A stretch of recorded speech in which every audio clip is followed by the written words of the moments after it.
But अभी हमारा first law हो गया था, अब हम लोग सेकेंड लॉ की बात कर रहे हैं। सेकेंड लॉ, हाँ गिब्स एनर्जी भी बताएंगे। सेकेंड लॉ बता दिया था क्या?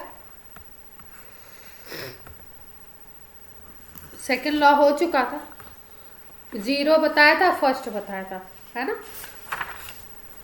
जीरो और फर्स्ट की बात हुई थी।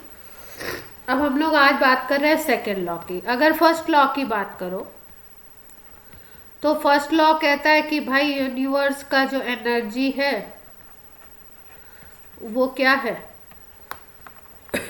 कांस्टेंट है, यही तो कहता है फर्स्ट लॉ। कंजर्व है, कंजर्वेशन ऑफ एनर्जी के बारे में कहता है फर्स्ट लॉ। वॉइस वगैरह क्लियर है सबको?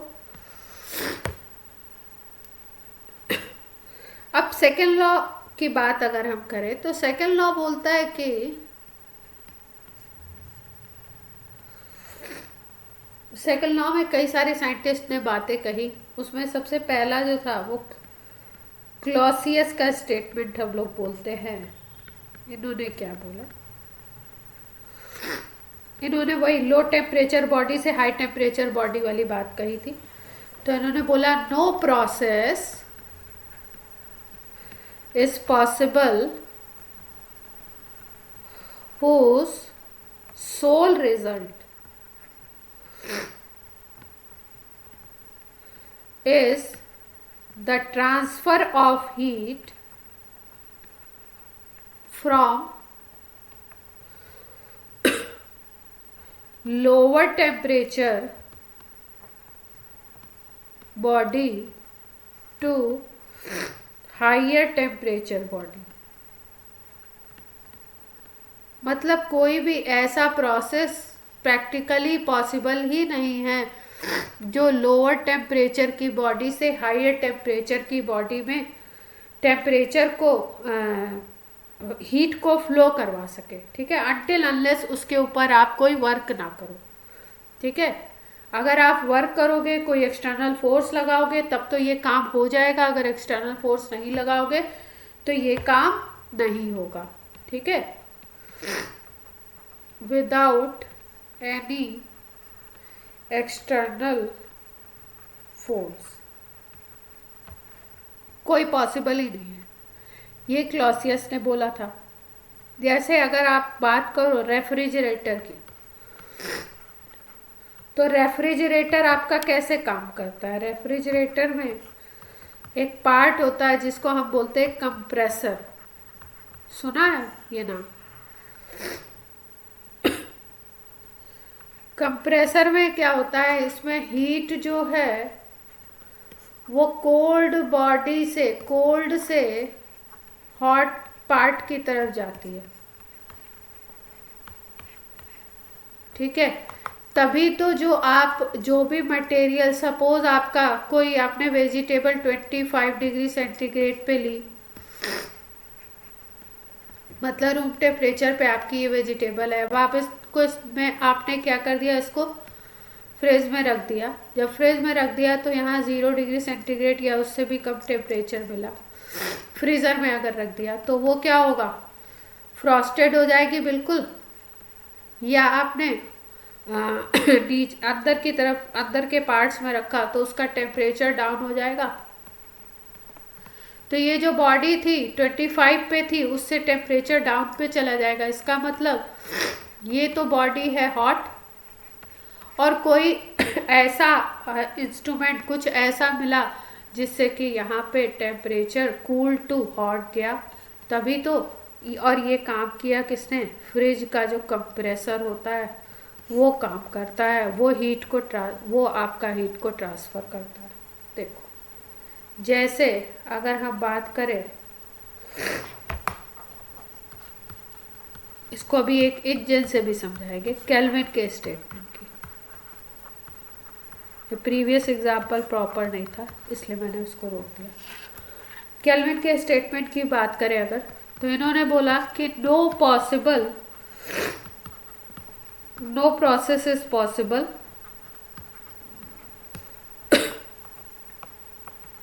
in which sole result is the absorption of heat from reservoir and its complete conversion into work। मतलब मान लो कोई ऐसा इंजन है सपोज कोई, ठीक है, ये आपका कोयले से चलता है, कोल इंजन है, ठीक।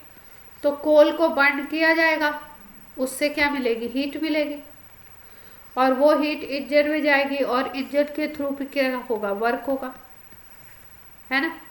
तो इसका मतलब यहाँ पे हम क्या कर रहे हैं, हीट को किस में कन्वर्ट कर रहे हैं, वर्क में कन्वर्ट कर रहे हैं। तो केल्विन क्या कहते हैं, केल्विन कहते हैं कि अगर हीट को आप वर्क में कन्वर्ट करते हो तो हीट को वर्क में कन्वर्ट करने के लिए कोई भी ऐसा इंजन नहीं बना है। सपोज यहाँ से आप 1000 किलो जूल हीट दे रहे हो, तो ये 1000 किलो जूल वर्क में कन्वर्ट होना ये पॉसिबल नहीं है। कुछ ना कुछ इसमें लॉस जरूर होता है, हीट का, हीट लॉस होती है, ठीक है। कंप्लीट ये हीट वर्क में कन्वर्ट नहीं हो सकती। क्लियर है बात। अब ये था आपका सेकेंड लॉ। इसके बाद अगर हम लोग बात करें थर्ड लॉ की, तो थर्ड लॉ जो कल हम लोगों ने एंट्रोपी टॉपिक पढ़ा था ना, उससे रिलेटेड है। थर्ड लॉ क्या कहता है, देखो, थर्ड लॉ एंट्रोपी से रिलेटेड है। थर्मोडायनेमिक्स का थर्ड लॉ कहता है कि भाई अगर कोई भी परफेक्ट क्रिस्टल ले लो आप, किसी भी परफेक्टली क्रिस्टलाइन बॉडी का, अगर एब्सोल्यूट टेम्परेचर पे, एट एब्सोल्यूट टेम्परेचर का मतलब होता है 0 degree kelvin, at absolute temperature, या लिख लो absolute 0 temperature, the entropy of perfectly crystalline solid, perfectly crystalline solid या सब्सटेंस भी कह सकते हो, इज 0। क्या कहने का मतलब है कि अगर कोई क्रिस्टल है, तो देखो क्रिस्टल होता क्या है, सॉलिड स्टेट जब हम पढ़ेंगे तो सॉलिड स्टेट में दो तरीके के सॉलिड होते हैं, एक को बोलते हैं क्रिस्टलाइन और दूसरे को बोलते हैं एमॉर्फस, ठीक है। सॉलिड ये भी होता है, सॉलिड ये भी होता है, दोनों ही सॉलिड होते हैं, लेकिन इसमें जो मॉलिक्यूल्स होंगे, एटम्स होंगे, वो बिल्कुल ऑर्डर्ड होंगे, इनकी प्लेसिंग जो होगी ना एकदम परफेक्ट ऑर्डर्ड होंगे। और ये जो एमॉर्फस होता है ना, इसमें थोड़ी सी डिसऑर्डरनेस प्रेजेंट होती है।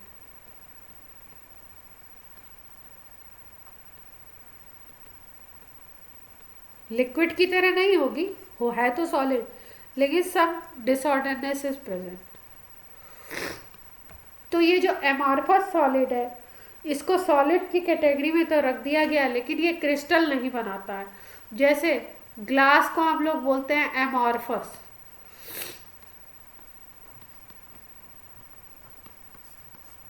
ठीक है।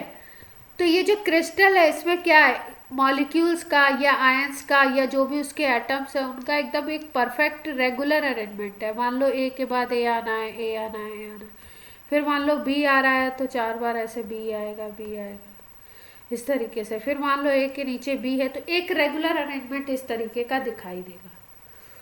और ये रेगुलर अरेंजमेंट में अगर कोई भी इरेगुलरिटी नहीं है, एक भी इरेगुलरिटी नहीं है, एक भी कहीं पे किसी भी पॉइंट पे इसमें रूल को ब्रेक नहीं किया गया है, तो उसको हम बोलते हैं परफेक्ट क्रिस्टल। और इस परफेक्ट क्रिस्टल का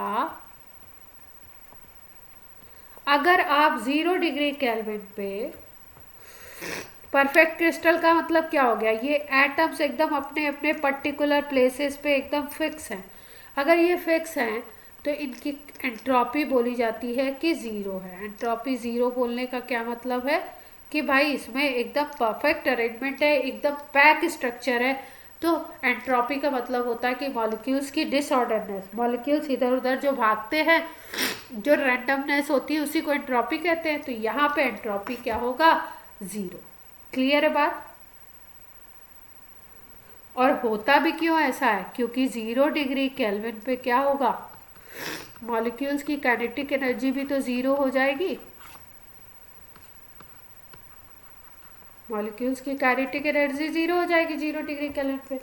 ये आइडियल सिचुएशन है, एग्जैक्टली तो ऐसा देखा नहीं है, लेकिन मॉलिक्यूल्स की काइनेटिक एनर्जी ज़ीरो पे जब ले जाओगे केल्विन पे तो काइनेटिक एनर्जी ज़ीरो हो जाएगा।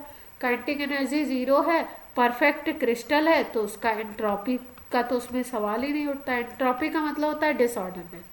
यहाँ पे सब कुछ ऑर्डर्ड है और एकदम परफेक्टली ऑर्डर्ड, तो एंट्रोपी क्या होगी, ज़ीरो। ये बोला जाता है, ये थर्ड लॉ इसको बोलते हैं हम लोग, कि परफेक्टली क्रिस्टलाइन सॉलिड एकदम परफेक्टली ऑर्डर्ड होगा, इसलिए उसमें डिसऑर्डरनेस का कोई भी स्कोप होता ही नहीं है, इसलिए उसकी एंट्रोपी ज़ीरो ली जाती है। क्लियर है इतनी बात। अब मान लो उसी क्रिस्टल को आप किसी टेम्परेचर पे ले जाते हो, सपोज टेम्परेचर आपने कर दिया T डिग्री केल्विन, ठीक है, और रिवर्सिबल प्रोसेस आप रखते हो, तो अब क्या होगा, अब क्या एंट्रोपी चेंज आएगा अगर हम देखें तो आपको पता है एंट्रोपी चेंज क्या होता है, S final minus S initial.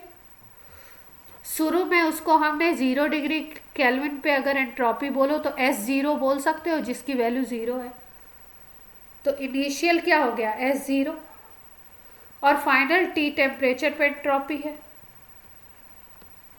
अब ये वाली वैल्यू तो ज़ीरो है क्योंकि परफेक्टली क्रिस्टलाइन है 0 डिग्री केल्विन, तो डेल्टा एस आप एस टी बोल सकते हो, और ये होता है Q reversible divided by T, और इसका इंटीग्रेशन अगर हम कर दे 0 से टी तक लिमिट्स ले।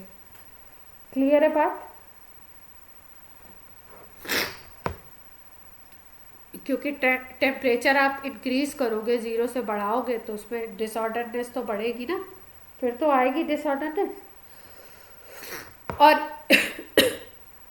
ये अगर मान लो टी टेम्परेचर रूम टेम्परेचर है, टी टेम्परेचर कोई और टेम्परेचर है, तो यहाँ पे डिसऑर्डरनेस हमें देखने को मिलेगी।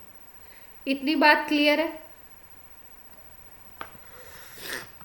अब देखो, जैसे ये एंट्रोपी की हमने बात करी थी, अगर हमें एंट्रोपी चेंज देखना है फेज ट्रांजिशन में,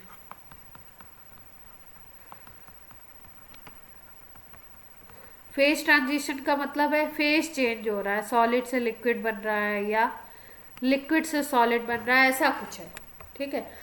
जैसे मान लो कोई ये एक्स है, ये सॉलिड है और ये कन्वर्ट हो रहा है एक्स लिक्विड में, तो यहाँ पे अगर हमें एंट्रोपी चेंज चाहिए तो एंट्रोपी चेंज डेल्टा एस हम लोग कैसे निकालते हैं, क्यू डिवाइडेड बाई टी।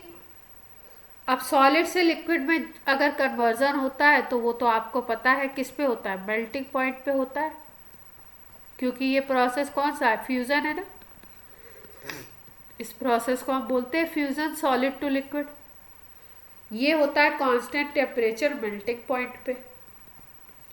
तो मेल्टिंग पॉइंट अगर हमें पता है तो हम लोग निकाल सकते हैं इसमें डेल्टा एस। अब यहाँ पे जो एनर्जी आती है, जो हीट आती है, उसको हम लोग बोलते हैं डेल्टा एच ऑफ फ्यूज़न, इसको बोलते हैं एंथैल्पी ऑफ फ्यूज़न। तो यहाँ पे हम लिख सकते हैं डेल्टा एच फ्यूज़न अगर हमारे पास है, और उस सब्सटेंस का अगर मेल्टिंग टेम्परेचर हमारे पास है तो हम लोग डेल्टा एस निकाल सकते हैं। ओके है बात। अब यही अगर वेपर बन रहा हो, मतलब लिक्विड से गैस बन रहा हो, तो भी हम देख सकते हैं। मान लो ये एक्स लिक्विड है और ये एक्स गैस में कन्वर्ट हो रहा है, तो यहाँ पे इस प्रोसेस को वेपराइजेशन बोलेंगे। तो यहाँ पे जो चेंज आता है हीट चेंज, उसको हम बोलते हैं डेल्टा एच, VAP लिखा होता है, मतलब इसको बोलते हैं एंथैल्पी ऑफ वेपराइजेशन। अगर इसकी वैल्यू हमारे पास है, और ये जो वेपराइजेशन होता है किस पे होगा, आपका बॉइलिंग पॉइंट पे होगा। बॉइलिंग टेम्परेचर अगर हमें पता है तो हम लोग निकाल सकते हैं डेल्टा एस, ये हो जाएगा delta H vaporization divided by T, और ये टेम्परेचर है बॉइलिंग पॉइंट। इतनी बात क्लियर है? तो ये था आपका सेकेंड लॉ। इसके बाद ये था आपका थर्ड लॉ। एक दो फॉर्मूलाज और बता देते हैं आपके, जो काम में आएंगे हमारे एंट्रोपी के।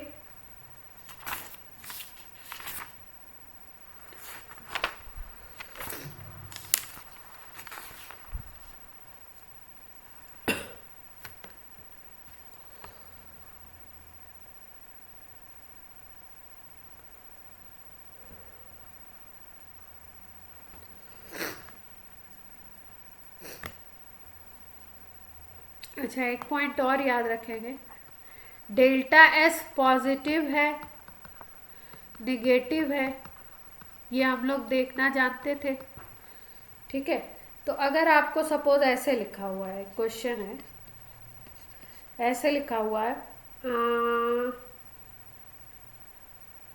यहाँ पे है ग्रेफाइट और ये कन्वर्ट हो रहा है डायमंड में, है ना।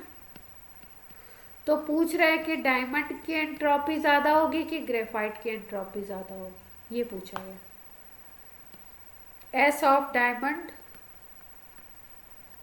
एस ऑफ ग्रेफाइट,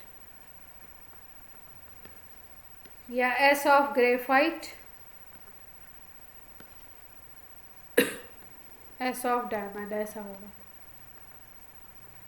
या इक्वल होगी। एस नहीं बोलेंगे, हाँ एस बोल सकते हैं। एंट्रोपी किसकी ज़्यादा होगी?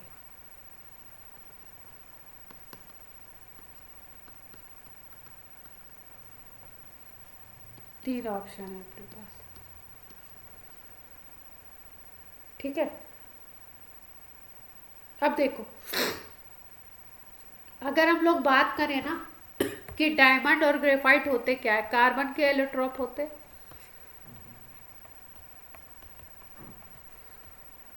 ग्रेफाइट। अच्छा, क्यों क्यों क्या?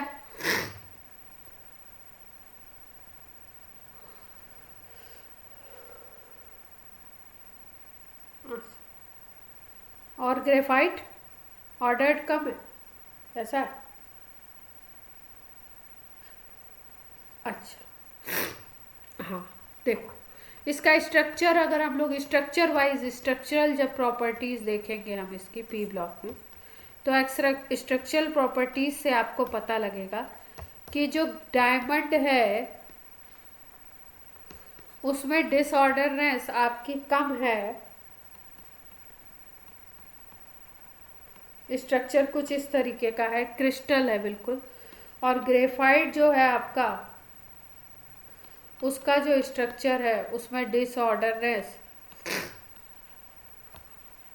ज़्यादा है। तो ये फैक्ट याद रखेंगे, अभी जब स्ट्रक्चर पढ़ेंगे तो इसमें डिसऑर्डरनेस ग्रेफाइट में ज़्यादा होता है, ये थोड़ा सा लिक्विड काइंड ऑफ होता है ना, इसलिए इसको हम लोग ड्राई, ग्रेफाइट को हम लोग ड्राई लुब्रिकेंट की तरह भी यूज़ करते हैं। लुब्रिकेंट जानते हैं, फिजिक्स में सुना होगा आपने, फ्रिक्शन को ख़त्म करने के लिए, फ्रिक्शन को कम करने के लिए, है ना, डिक्रीज करने के लिए कुछ सब्सटेंसेस को यूज़ करते हैं हम लोग, उसको क्या बोलते हैं, लुब्रिकेंट। जैसे आपने देखा होगा कभी कभी बारिश के दिनों में दरवाज़ों से कुछ आवाज़ आने लगती है, या आपके जो भी उसके आयरन के पार्ट्स होते हैं, मेटेलिक जो पार्ट्स होते हैं, उनमें कुछ प्रॉब्लम क्रिएट लगता है, तो लोग बोलते हैं इसमें ऑयल डाल दो, ऑयलिंग कर देते हैं, है ना। तो उससे क्या होता है, ऑयलिंग करने से लुब्रिकेंट की तरह काम करता है ऑयल वहाँ पे। लुब्रिकेंट सुना है ना, जैसे साइकिलिंग वगैरह अगर जो लोग करते हैं, साइकिल का स्ट्रक्चर देखो तो उसमें एक ऐसा चेन जैसा होता है ना, ऐसा व्हील जैसा।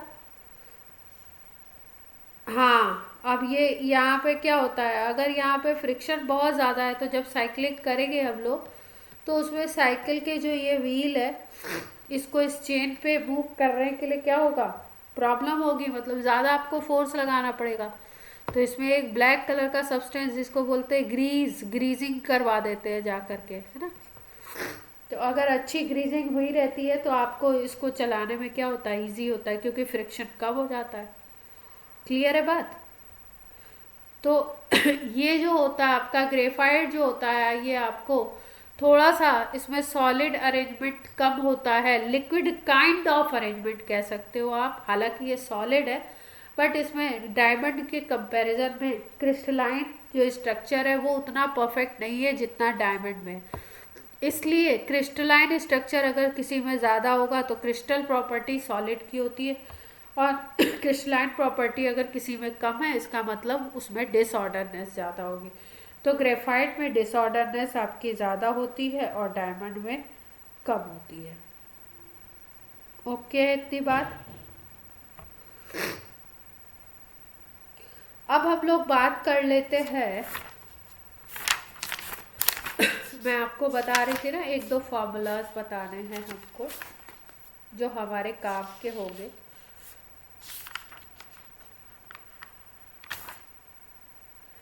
एक इक्वेशन है जिसको हम बोलते हैं किरचॉफ्स इक्वेशन, इसकी बात कर लेते हैं। किरचॉफ्स इक्वेशन अपने सिलेबस में नहीं है, लेकिन इसका वो यूज़ होता है अपने सिलेबस में, मतलब न्यूमेरिकल्स को सॉल्व करने के लिए कभी कभी इसकी ज़रूरत पड़ती है।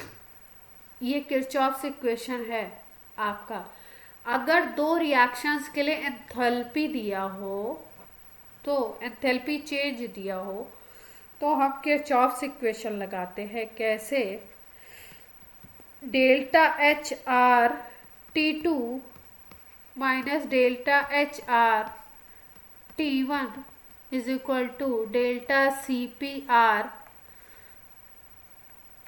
T2 minus T1।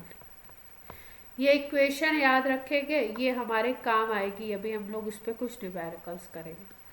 फिर अगर U के टर्म्स में लिखना है इसको, तो आपको पता है, आपको बताया था कि अगर आप एनर्जी चेंज निकालते हो, हीट चेंज निकालते हो कांस्टेंट प्रेशर पे, तो उसको आप डेल्टा H बोलते हो। तो कांस्टेंट प्रेशर जब होता है तो डेल्टा H आता है, तो यहाँ पे CP आता है, कांस्टेंट प्रेशर पे आप हीट कैपेसिटी लेते हो। लेकिन अगर यहाँ डेल्टा U आपने ले लिया तो इसका, जैसे मैंने फॉर्मूला आपको NCP डेल्टा T बताया था, और जब डेल्टा U निकालते हैं तो उसका फॉर्मूला NCV डेल्टा T था। ये याद है फॉर्मूला, ये दोनों फॉर्मूला बहुत इंपॉर्टेंट है, याद रखेंगे इसको। तो अगर आप यही formula Kirchhoff's equation delta U के टर्म्स में लिखते हो तो इसमें क्या चेंज आता है, यहाँ पे डेल्टा U आ जाएगा और यहाँ पे आ जाएगा आपका डेल्टा, यहाँ पे CP था, यहाँ पे डेल्टा CV आ जाएगा। बाकी इक्वेशन सेम टू सेम है। अब इसको कैसे अप्लाई करेंगे वो बताएंगे आपको।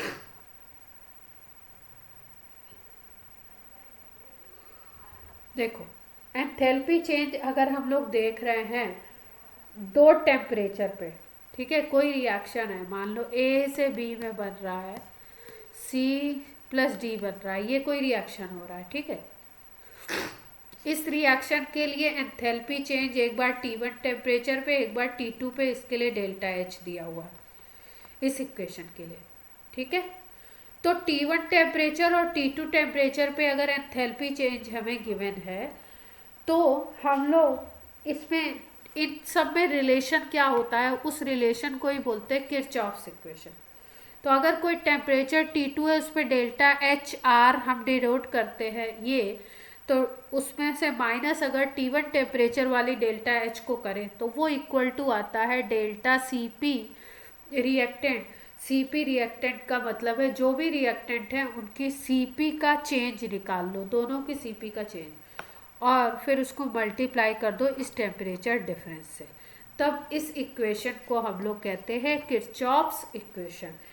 इसका ना तो डेरिवेशन और ना ही वैसे भी अपने सिलेबस में है किरचॉफ, लेकिन अपने केवल काम आता है ये फॉर्मूला। किसमें? ये फॉर्मूला हमारे काम आता है जा कर के न्यूमेरिकल्स में। ठीक है, कैसे अप्लाई करेंगे वो बताएंगे अभी आपको। इसी तरीके से अगर किसी रिएक्शन में एंट्रोपी की बात हो रही है तो एंट्रोपी के लिए भी ये फॉर्मूला हम लोग इस तरीके से लगा सकते हैं। एंट्रोपी चेंज के लिए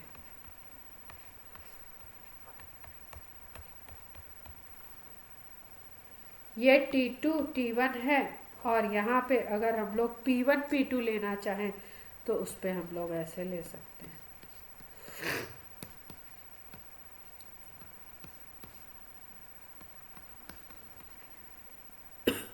यहाँ पे डेल्टा एन जी आ जाता है, R L N P1 by.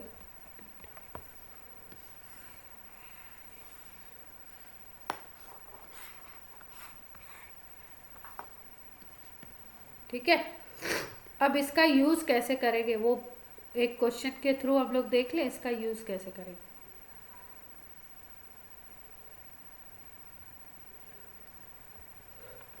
देखो, जैसे मान लो हमें ये दिया हुआ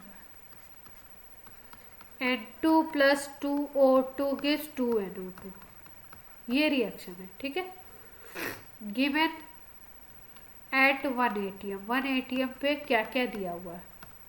एंट्रोपी दिया है N2 का,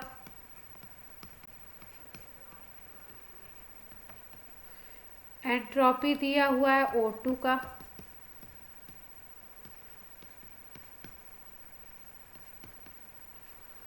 एंट्रोपी दिया हुआ है NO2 का,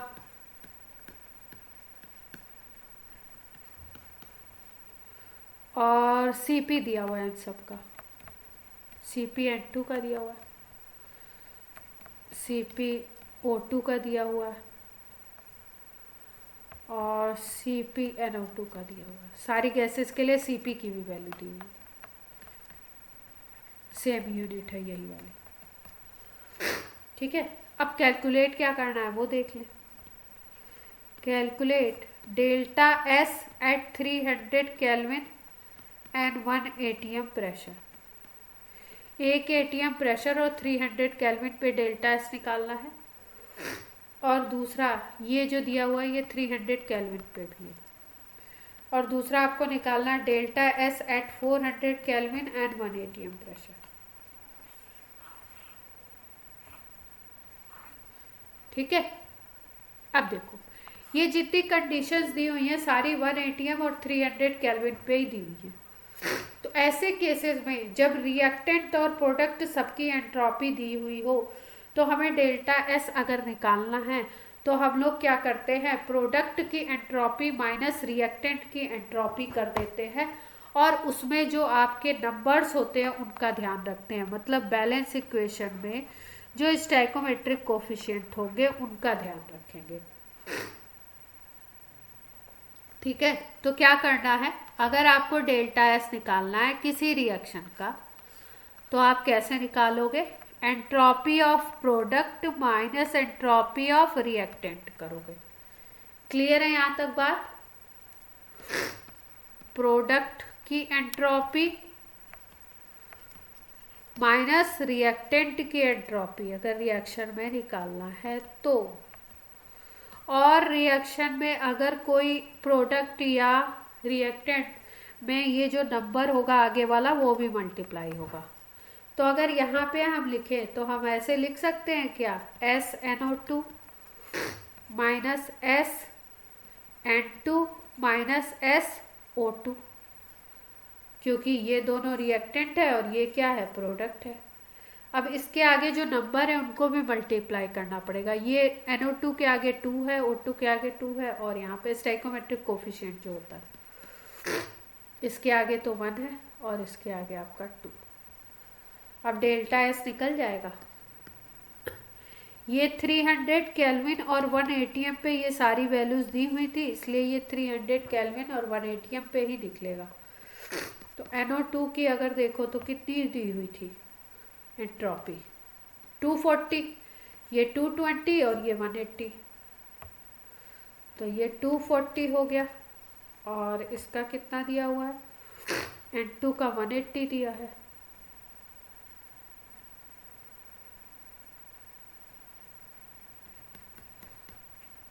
और SO2 का अगर हम देखें, सॉरी O2 का देखें तो 220 दिया हुआ।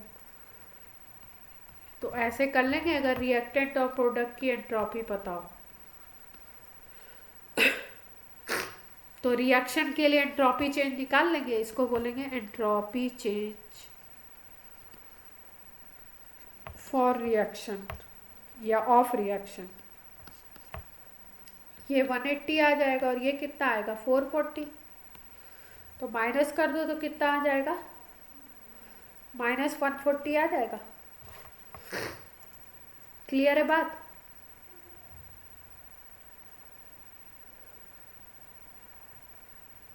अब ये आ गया -140 जूल पर मोल पर केल्विन। ठीक है, तो ये तो हमें पूछा गया था, जिस टेम्परेचर पे ये डेटा हमें गिवन थे उसी टेम्परेचर पे हमें पूछ लिया गया, तो हमने बता दिया सीधे सीधे। देखो हमसे क्या पूछा गया, 1 एटीएम और 300 केल्विन पे ये डेटा दिए हुए थे, सबकी एंट्रोपी दी हुई थी और रिएक्शन दिया हुआ। रिएक्शन देख के हमें पता लग रहा है ये प्रोडक्ट है और ये रिएक्टेंट है। इतनी बात तो सबको क्लियर है। और आपको निकालना है entropy change for the reaction. Entropy change for the reaction निकालना है 300 केल्विन और 1 एटीएम प्रेशर पे। तो ये डेटा सारे 300 1 और इस पे दिए हुए हैं, सेम टेम्परेचर प्रेशर पे दिए हुए हैं, तो हमें कुछ चेंज नहीं करना है। सीधे सीधे प्रोडक्ट की एंट्रोपी को ऐड करो माइनस उसमें रिएक्टेंट की एंट्रोपी को कर दो। तो प्रोडक्ट की एंट्रोपी, प्रोडक्ट ये था केवल और रिएक्टेंट 2 थे, तो रिएक्टेंट की एंट्रोपी को माइनस करना था। अब यहाँ पे प्रोडक्ट में यहाँ पे कोफिशिएंट 2 था, यहाँ पे 1 था, यहाँ पे 2 था, सबको कर दिया और निकाल लिया। यहाँ तक की बात ओके हो गई। अब देखो सेकंड पार्ट में इन्होंने क्या गेम किया। सेकंड पार्ट में इन्होंने डेटा तो इन्होंने दिए 300 केल्विन और 1 एटीएम के, सेकंड पार्ट में इन्होंने 400 केल्विन और 1 एटीएम प्रेशर पे कर दिया। तो केल्विन प्रेशर तो सेम है, ठीक है, प्रेशर तो क्या रखा सेम। तो अगर प्रेशर सेम है तो जब प्रेशर सेम रहता है तो हम सीपी वाला फॉर्मूला लगा सकते हैं, ठीक है। और सीपी वाला फॉर्मूला लगा करके हम लोग दूसरे टेम्परेचर का एंट्रोपी चेंज निकाल सकते हैं। कैसे, कौन सा फॉर्मूला लगाना है देखो।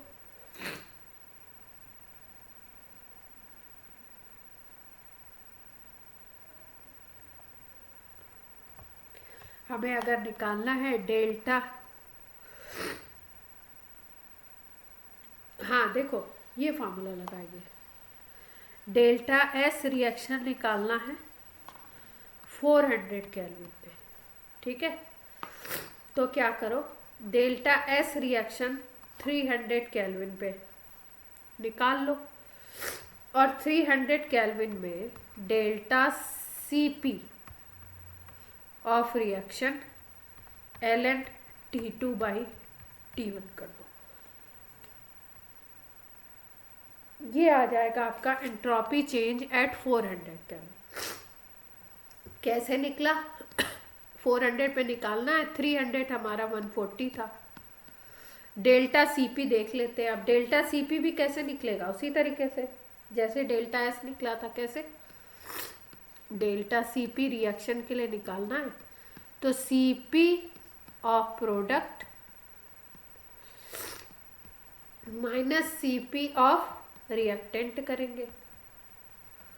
अब प्रोडक्ट कौन था, NO2 था, तो इसकी सीपी, और रिएक्टेंट कौन थे, N2, CP of N2 and CP of O2।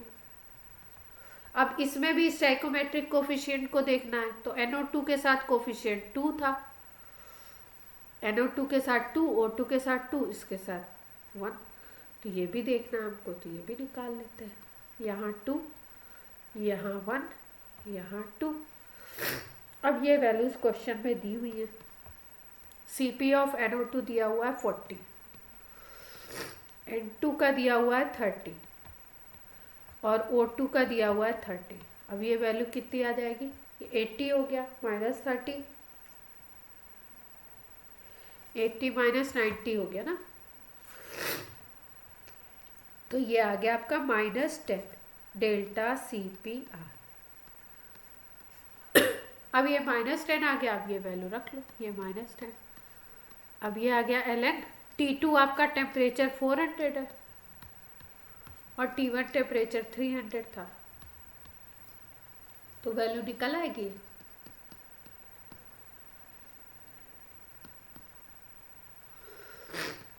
ln 4/3 करके। ओके है बात?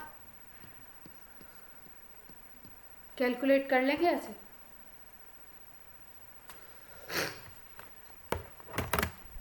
अब ये किसी भी टेम्परेचर पे कर दें, अगर मान लो 4, यहाँ पे 300 पे सारा डेटा दे दिया था, 400 पे निकलवा लिया, 500 पे निकलवा ले, किसी पे भी निकलवा ले, तो आप निकाल सकते हो।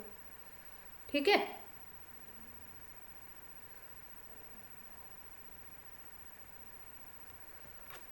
अब हम लोग बात करते हैं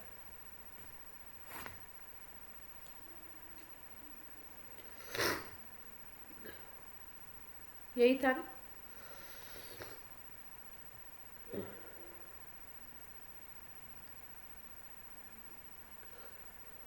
अच्छा, कैसे किया है?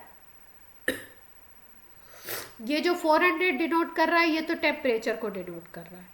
Delta S at 400, delta S at 300 और डेल्टा CP रिएक्शन के लिए लिया गया है। रिएक्शन का जब डेल्टा CP निकालते हैं, प्रोडक्ट माइनस रिएक्टेंट। जैसे यहाँ डेल्टा S रिएक्शन निकालने के लिए प्रोडक्ट माइनस रिएक्टेंट किया था, वैसे ही इसको भी प्रोडक्ट माइनस रिएक्टेंट, ये भी प्रोडक्ट माइनस रिएक्टेंट। अब 300 पे हमने प्रोडक्ट माइनस रिएक्टेंट करके पहले डेल्टा S निकाल लिया था इस क्वेश्चन में, फर्स्ट पार्ट में। ठीक है, ये जो हमने निकाला था ये 300 केल्विन पे था। अब हमें यही तो किरचॉफ इक्वेशन यूज़ करता है। किरचॉफ इक्वेशन यही कहता है ना कि अगर एक टेम्परेचर पे आपको पता है तो दूसरे टेम्परेचर पे आप कैसे कैलकुलेट करोगे, वही रिलेशन बताता है किरचॉफ का इक्वेशन। ये देखो, देख रहे हो?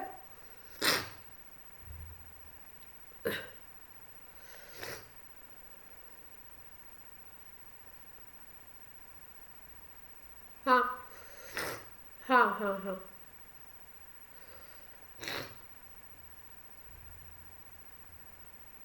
हाँ, ये एंट्रोपी के लिए दूसरा फॉर्मूला लगाना पड़ा ना हमको। एंट्रोपी के लिए हमें दूसरा फॉर्मूला लगाना पड़ा। ठीक है। अब देखो, अब बात करते हैं हम लोग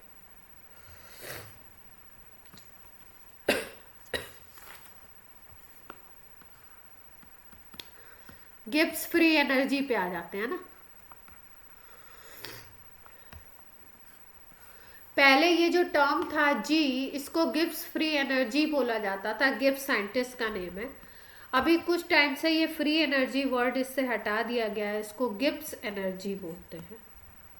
तो कहीं क्वेश्चन में अगर गिब्स एनर्जी दिया हो या गिब्स फ्री एनर्जी दिया हो तो इससे हम कंफ्यूज नहीं होंगे। ठीक। अब देखो, ये जो गिब्स फ्री एनर्जी है, ये बेसिकली है क्या? अगर हम बात करें कि गिब्स फ्री एनर्जी होता क्या है, तो कोई भी थर्मोडायनेमिक अगर प्रोसेस हो रहा है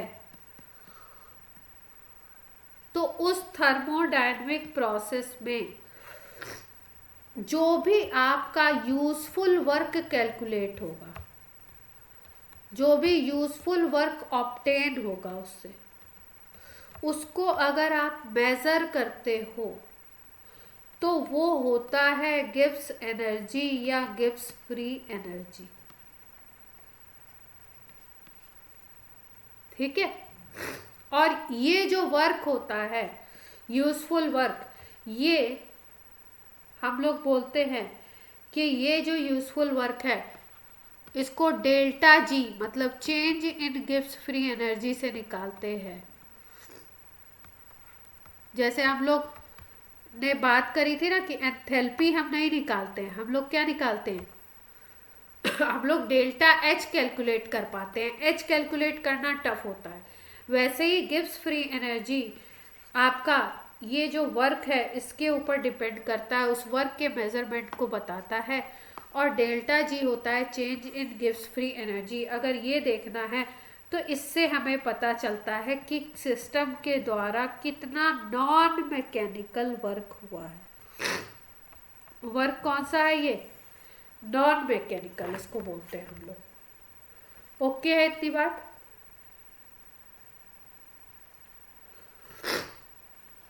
अब डेफिनेशन में कुछ नहीं रखा है।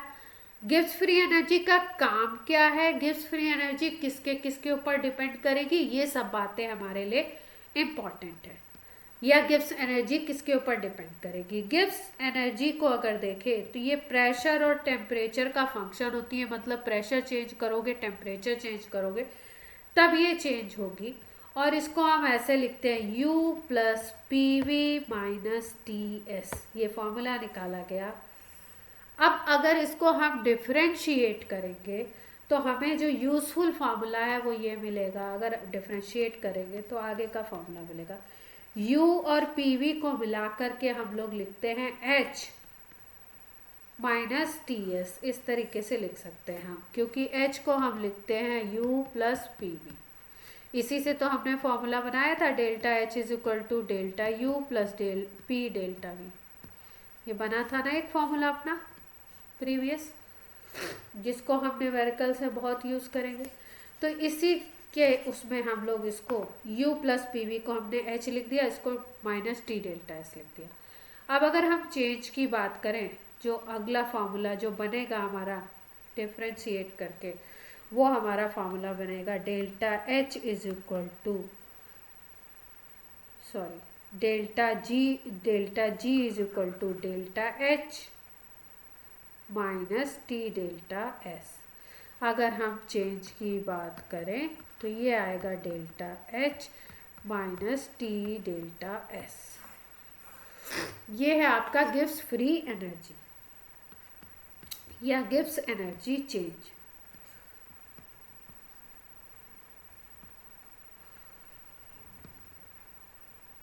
ये आपको पता ही है क्या होता है, रिएक्शन का एंथैल्पी चेंज या प्रोसेस का एंथैल्पी चेंज। टी टेम्परेचर किस टेम्परेचर पे हो रहा है, ये केल्विन पे। और डेल्टा एस आपको पता है एंट्रोपी चेंज। यहाँ तक कोई दिक्कत?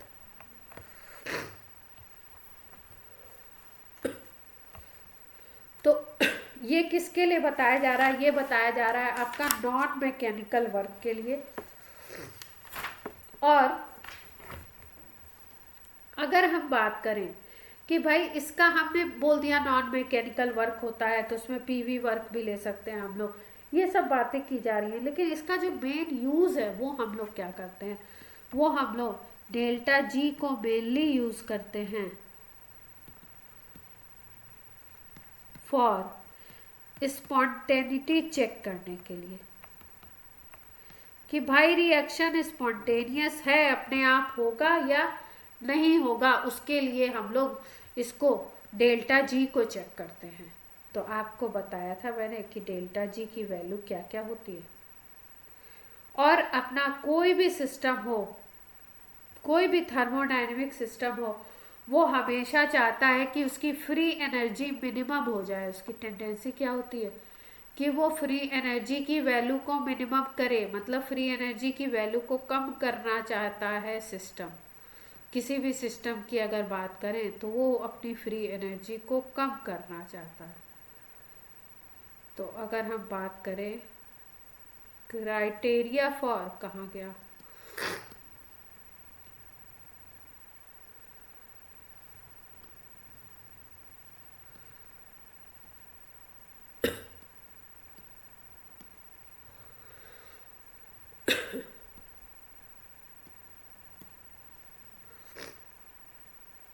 अगर बात की जाए कि कोई भी सिस्टम चाहता क्या है, सिस्टम चाहता है system wants to minimize its free energy, अपनी फ्री एनर्जी को मिनिमाइज करना चाहता है।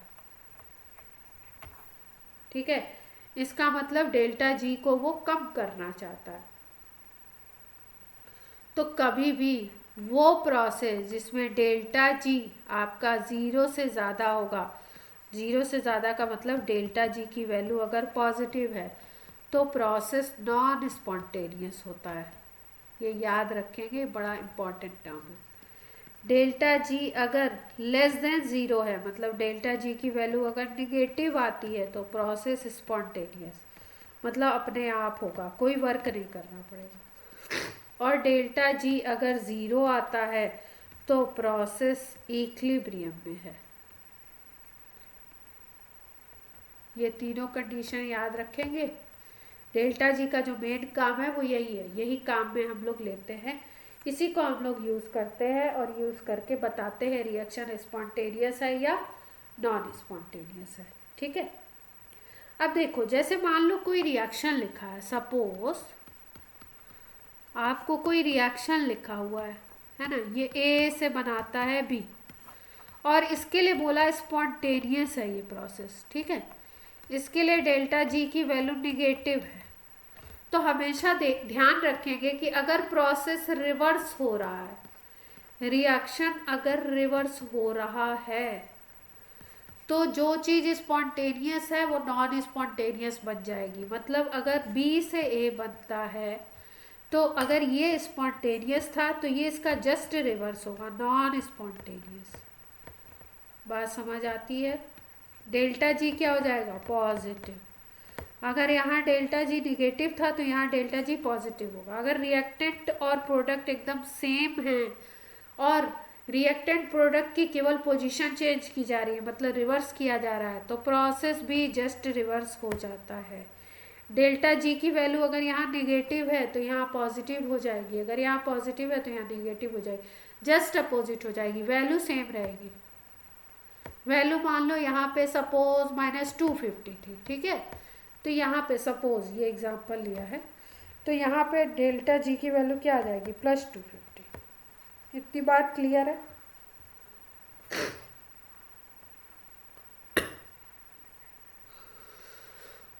तो इक्विलिब्रियम में है रिएक्शन, तब उसके बारे में आप अभी कुछ कह नहीं सकते, इक्विलिब्रियम पे है। ठीक है, अब देखो अगर डेल्टा जी की हम बात करें और टेम्परेचर प्रेशर की कंडीशन देखें तो कुछ कंडीशंस दी हुई हैं जिसको हमें याद भी रखना है और हमें समझना भी है। वो क्या है? देख, हमने एक फॉर्मूला आपको बताया, delta G is equal to delta H minus T delta S, ये फॉर्मूला है। ठीक है, अब अगर मान लो डेल्टा जी की वैल्यू आती है निगेटिव, ठीक है, डेल्टा जी की वैल्यू क्या आती है? निगेटिव, तो प्रोसेस क्या होता है? स्पॉन्टेनियस। अभी बताया आपको थोड़ी देर पहले। ठीक है, अब डेल्टा जी की वैल्यू निगेटिव कब आएगी? एक कंडीशन ये हो सकती है क्या, जब डेल्टा एच की वैल्यू निगेटिव हो और डेल्टा एस की वैल्यू पॉजिटिव हो। इस कंडीशन को सोचो, अगर ये वैल्यू निगेटिव है और ये वैल्यू पॉजिटिव है तो ये वैल्यू डेल्टा जी हमेशा निगेटिव होगी, यस और नो? मान लो आप डेल्टा एच मान लो -50 लेते हो, टेम्परेचर कोई भी हो, ठीक है, मान लो 50 है या 10 है, ठीक। अब ये इसकी वैल्यू मैं बोल रही हूँ कि पॉजिटिव है, मान लो +60 है, तो ये वैल्यू क्या आएगी? -50 और ये हो जाएगी -600, तो ये -650। अब ये अगर हमेशा आप माइनस लेते हो और इसको हमेशा पॉजिटिव लेते हो तो चांसेस क्या बन रहा है? चांस ये है कि ये हमेशा निगेटिव रहेगा। ओके है बात? यहाँ पे इन डिजिट्स को हम कुछ भी कर दें, बड़ा कर दें, छोटा कर दें, अगर ये साइन है, मतलब डेल्टा एच अगर पॉजिटिव है और डेल्टा एस अगर डेल्टा एच नेगेटिव और डेल्टा एस पॉजिटिव है, तो आप टी की वैल्यू को कुछ भी करो, टेम्परेचर बढ़ाओ या घटाओ, इसकी वैल्यू निगेटिव आएगी। इसका मतलब प्रोसेस हमेशा स्पॉन्टेनियस होगा। इफ वी इंक्रीज और decrease temperature, then always delta G is negative, so always process is spontaneous। ठीक है, अब 2-3 कंडीशन और आप जब वो करोगे तब आपको पता लगेगा इस बात का मतलब क्या है। दूसरी कंडीशन देखते हैं। सेकेंड कंडीशन देखो, अब हमने क्या किया, अब हमने डेल्टा एच को कर दिया पॉजिटिव और डेल्टा एस को कर दिया निगेटिव। ठीक है, अब क्या किया देखो, डेल्टा जी था ये, delta H minus T delta S, यही तो है। अब इसको हमने कर दिया पॉजिटिव और इसको क्या कर दिया निगेटिव। अब क्या चांसेस हैं, अगर ये पॉजिटिव है और ये निगेटिव है तो क्या आना चाहिए भाई, ये निगेटिव मिलके पॉजिटिव हो जाएगा। भाई ये मान लो +50 है, ये टेम्परेचर मान लो 10 है, ये मान लो डेल्टा एस मान लो 70 है माइनस का। तो अगर डेल्टा एस निगेटिव है तो ये माइनस माइनस प्लस कर देगा और ये आगे वाले टर्म को पॉजिटिव कह ही रहे हैं, तो हमेशा वैल्यू क्या आएगी, पॉजिटिव आएगी। चाहे टेम्परेचर की वैल्यू आप बढ़ाते जाओ घटाते जाओ कुछ भी करते जाओ, वैल्यू हमेशा पॉजिटिव आएगी, कुछ भी वैल्यू रख के देख लो। ठीक है, तो सेकेंड पॉइंट क्या निकला कि अगर डेल्टा एच को पॉजिटिव रखते हो, डेल्टा एस को निगेटिव रखते हो, तो delta G always positive. Temperature आप कुछ भी कर दो, टेम्परेचर बढ़ाओ या टेम्परेचर घटाओ, आपका डेल्टा जी पॉजिटिव आएगा। इसका मतलब कि प्रोसेस हमेशा क्या होगा, नॉन स्पॉन्टेनियस। ओके है बात यहाँ तक। तो एक कंडीशन हमें ऐसी मिली जिसमें प्रोसेस हमेशा स्पॉन्टेनियस होगा और एक ऐसी मिली जिसमें प्रोसेस हमेशा नॉन स्पॉन्टेनियस होगा। तीसरी देखते हैं, थर्ड कंडीशन क्या है। थर्ड कंडीशन में हमने डेल्टा एच को तो पॉजिटिव रखा है और डेल्टा एस को भी पॉजिटिव रखा है, दोनों को पॉजिटिव रखा है। ठीक है, अब देखो ये है फॉर्मूला हमारा। ठीक, देखो ये भी वैल्यू पॉजिटिव है तो ये पॉजिटिव वैल्यू है, कुछ भी वैल्यू हो इसको भी हमने पॉजिटिव कर दिया। ठीक, तो देखो अगर तुम्हारा टेम्परेचर लोअर है, टेम्परेचर आप कम रखते हो, अब एक एग्जांपल ले लेते हैं। मान लो सपोज ये है आपका +60 है ना, और यहाँ पे टेम्परेचर हम लेते हैं 20 डिग्री केल्विन। ठीक और डेल्टा एस की वैल्यू है मान लो +70। ठीक है, अब देखो क्या आ रहा है यहाँ पे। अगर हम लोग लो टेम्परेचर लेते हैं, ये पॉजिटिव है +60, हमने टेम्परेचर 20 केल्विन लिया है, 20 केल्विन, ये पॉजिटिव है 70, तो वैल्यू क्या आ रही है देखो, नेगेटिव आएगी वैल्यू। कितनी आएगी, नेगेटिव आएगी। टेम्परेचर कैसा लिया, लो लिया। ठीक है, और टेम्परेचर अगर हाई कर दो तो क्या होगा,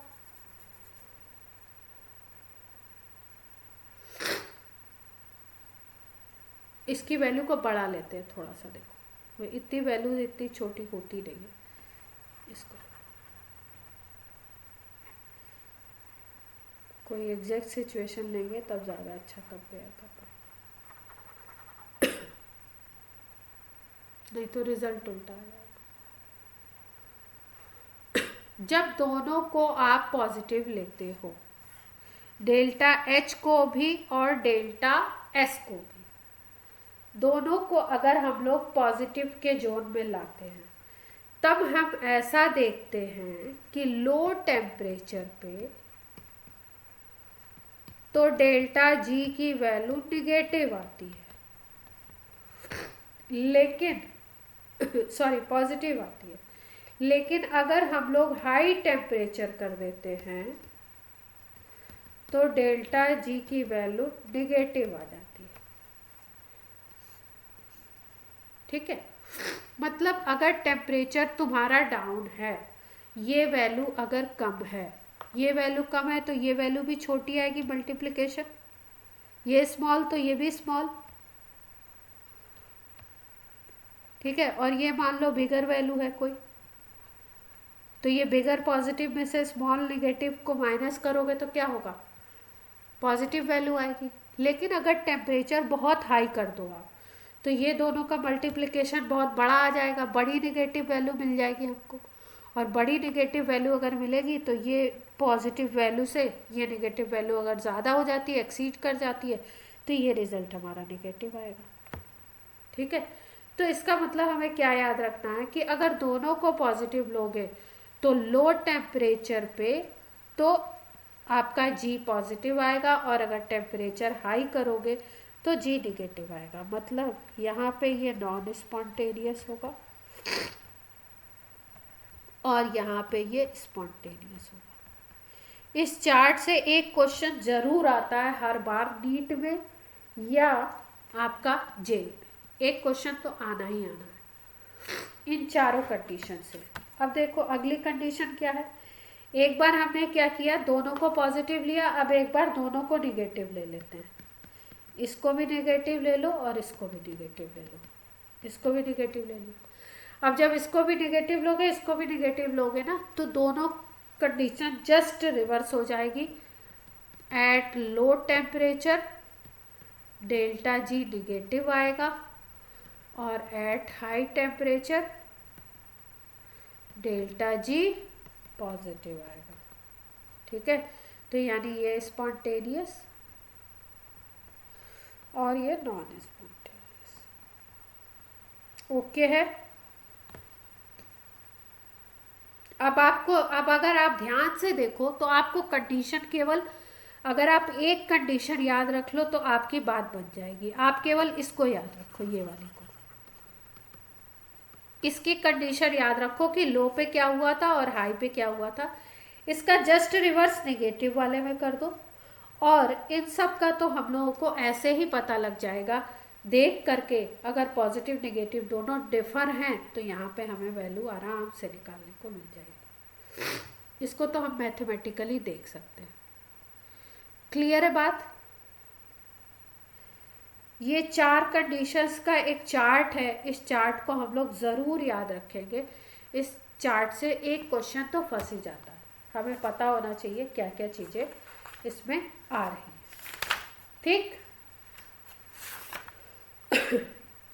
इनके 4 बज गए क्या? हाँ 4:30 हो गए। सारांश क्लास से चले गए?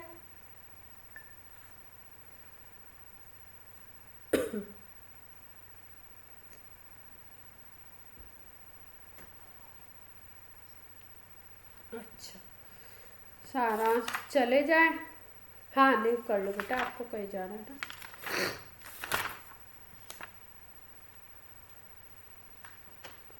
अब देखो एक लाइन याद रखेंगे हम लोग, non PV work by the system अगर निकालना है आपको तो आप निकाल लीजिए decrease in Gibbs free energy. Gibbs free energy में डिक्रीज निकाल लो तो वही वैल्यू होती है नॉन पीवी वर्क सिस्टम की। यानी सिस्टम कितना नॉन पीवी वर्क कर रहा है वो निकल जाता है decrease in Gibbs free energy से। ठीक, अब एक और फॉर्मूला है इम्पॉर्टेंट जिसको हम इक्विलिब्रियम वाले चैप्टर में यूज करेंगे, लेकिन यहाँ से अगर हम याद करते हुए चले तो हमारे लिए ज़्यादा अच्छा होगा। Delta G is equal to होता है delta G R naught plus R T L N Q.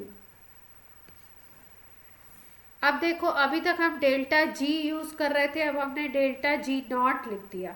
ठीक है, डेल्टा जी नॉट का क्या मतलब है? देखो, कहीं पे भी अगर ये ऊपर नॉट आ गया ना, मतलब आप गिब्स फ्री एनर्जी चेंज निकाल रहे हो एट स्टैंडर्ड कंडीशन। और स्टैंडर्ड कंडीशन का मतलब तो आप जानते ही हो कौन सी होती है, 0 degree centigrade and 1 atm pressure. Clear है?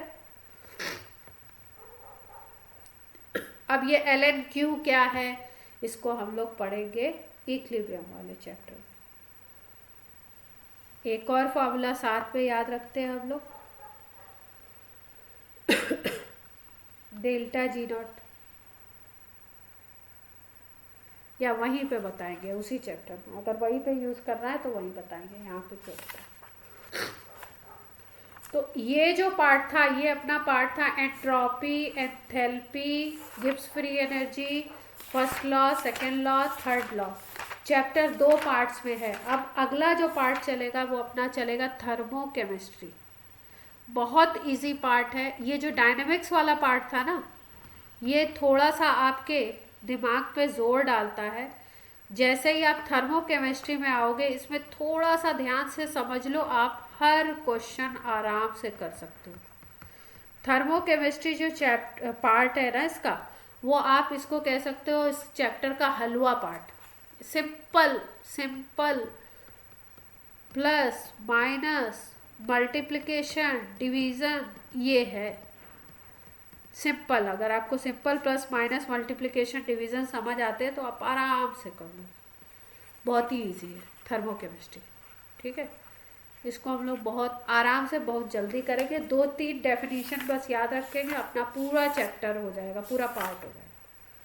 ठीक है, अब हम लोग इस पर बात करेंगे कल। सब लोग टेस्ट दे दीजिएगा।